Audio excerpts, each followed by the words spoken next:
இப்போ பீட்ரூட் சாதம் செய்ய இப்போ எண்ணெய் ஊற்றுறோம்ப்பா. இது வந்து குழந்தைங்கள்லாம் வந்து பீட்ரூட்டு சாப்பிட மாட்டாங்க இல்லைங்களா, அதுக்கு இது மாதிரி சாதமாக செஞ்சு கொடுத்தோம்னா சாப்பிட்ருவாங்க. குழந்தைங்களுக்கு உண்டான அந்த சத்தம் வந்து கிடச்சிடும். கடுகு போட்டுக்கலாம்ப்பா.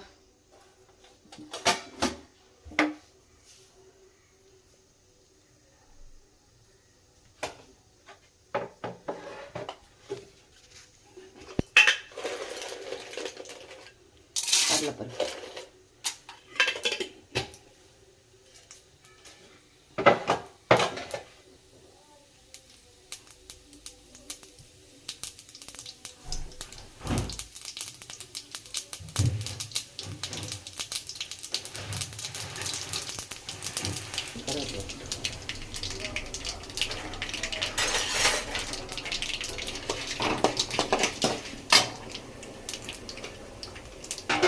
கூடவே வெங்காயம் கட் பண்ணிடுப்பா.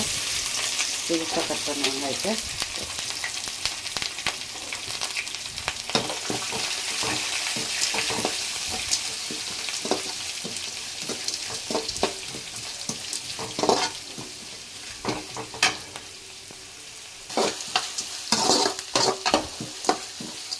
எண்ணெய் பதத்துக்கு வரணும்ப்பா. நல்லா வதங்கணும். வெங்காயம் வந்து நல்லா வதங்களுக்கு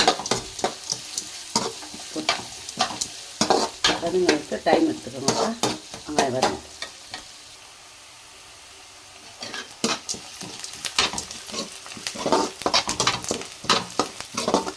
இந்த அளவு காய் பண்ணணும்.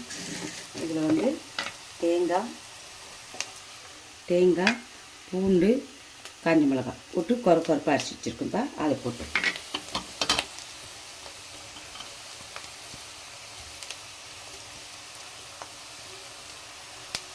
இதான்ப்பா காரமே. இது இந்த சாதத்துக்கு வந்து காஞ்ச மிளகாய் பூண்டு தேங்காய் போட்டு அரைக்கணும் பாருங்கள். இதுதான் காரம்.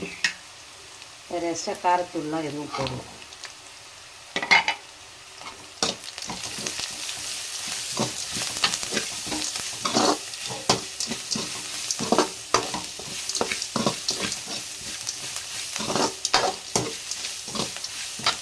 இது நல்லா வதங்கிக்கணும். இது கூட வந்து பீட்ரூட் வந்து இது மாதிரி பூ மாதிரி துருவி வச்சுருக்கோம்ப்பா. இதை வந்து இது கூட சேர்த்துக்கிறேன்.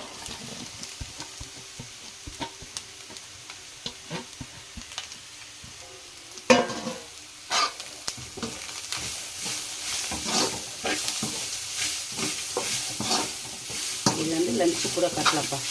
பிள்ளைங்களுக்கு வந்து காலையில் அவசரம் செய்யணும்னா அந்த டைமில் லஞ்சுக்கு கூட கட்டலாம்.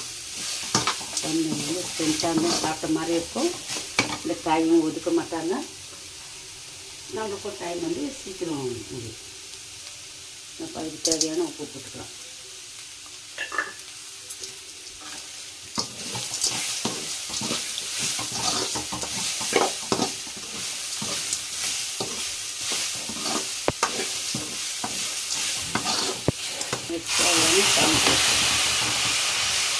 இந்த காய் வேகணும். காய் வேகத்துக்கு உண்டான அளவுக்கு தண்ணி. இது போதுமான அளவுக்கா.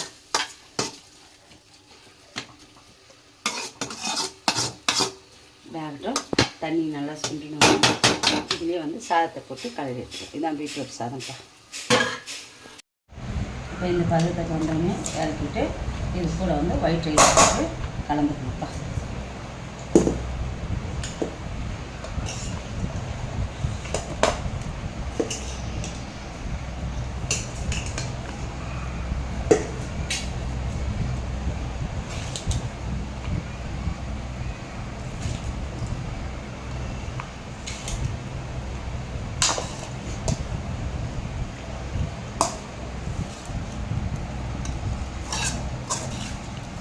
சாதம் இன்னும் கொஞ்சம் ரெசிபி கொஞ்சம்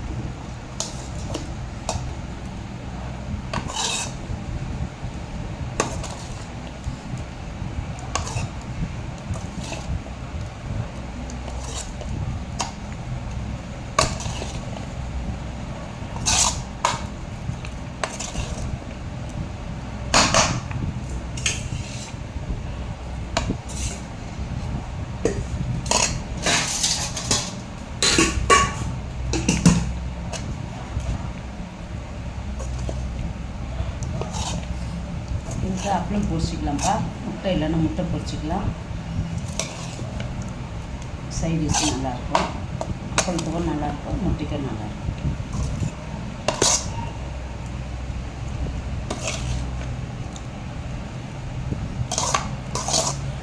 என்னப்பா பீட்ரூட் சாதம் இது வந்து ஒரு 10 நிமிஷத்துக்கு அப்படியே ஊற விட்டுருணும்ப்பா. இந்த காய் வந்து சாதத்தோடு நல்லா வந்து ஊறி வரும், ஜூஸியாக அந்த ரெட் கலரில் மாறிடணும் சாதம். அப்போது நம்ம ஒரு 10 நிமிஷம் கழித்து இதை எடுத்து சாப்பிட்டோம்னா டேஸ்ட்டாக இருக்கும். அதுக்குள்ளே அந்த சைடு செஞ்சு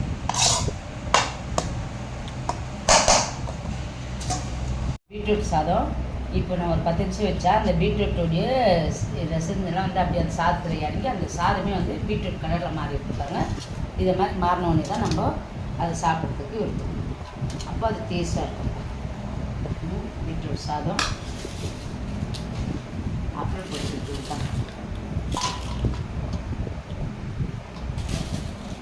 இந்த சாதத்துக்கு வந்து இந்த அப்பளம் ரொம்ப நல்லாயிருக்கும். கூடவே வந்து சிப்ஸு வச்சுக்கலாம். உருளைக்கிழங்கு சிப்ஸ் வந்து ரொம்ப நல்லாயிருக்கும். உருளைக்கிழங்கு சிப்ஸு இதுதான் பார்த்து நம்மளுக்கு லஞ்சு. பீட்ரூட் சாதம், சிப்ஸு, அப்பளம். வாங்க சாப்பிட்லாம். லைக் பண்ணுங்கள், ஷேர் பண்ணுங்கள், சப்ஸ்கிரைப் பண்ணுங்கள். தேங்க்யூ.